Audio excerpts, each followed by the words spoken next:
Agrigento, nella Valle dei Templi, a Casa Barbadoro, è stato presentato il nuovo libro del giornalista Mediaset e scrittore Carmelo Sardo, L'arte della salvezza, la storia misteriosa e ammaliante di Mark Hart.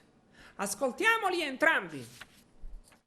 Ogni volta che torno ad Agrigento per presentare il mio libro rischio di annegare nella retorica, nel ripetermi e nel dire quanto sia commovente ed emozionante per me vedere tanti amici, tante persone con cui sono anche cresciuto, apprezzare i miei lavori e soprattutto in questa cornice straordinaria di Casa Barbadoro che l'architetto Roberto Sciarratta, mio caro e vecchio amico, direttore del parco, ha messo a disposizione per questo evento. Gli sono veramente grato.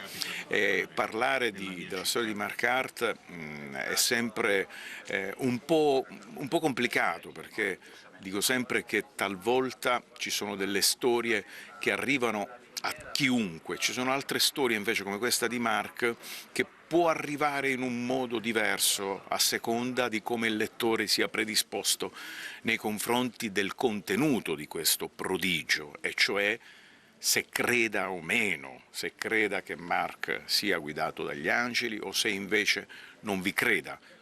Comunque la si pensi, c'è di mezzo la storia di un riscatto, il riscatto di un giovane che veniva bullizzato e deriso e che attraverso l'arte ha saputo riconquistarsi, recuperarsi e conquistarsi un posto importante nella società. L'arte della salvezza è un libro che chiunque dovrebbe leggere, anche e soprattutto i giovani, perché è una favola moderna, la favola del successo di un ragazzo figlio di questa terra che pensava di non poter mai avere un futuro. È una grande gioia essere fortunato di aver raccontato la mia storia grazie al dottor scrittore Carmelo Sardo. Per me questa è una grande emozione, raccontare i miei sentimenti, le mie emozioni attraverso l'arte. E devo dire tante sono le storie belle di un riscatto, soprattutto da un segnale ai miei genitori, a mia mamma e a mio papà, fa capire che suo figlio oggi è un artista guidato o meno, chi crede o chi non crede, nel mondo degli angeli.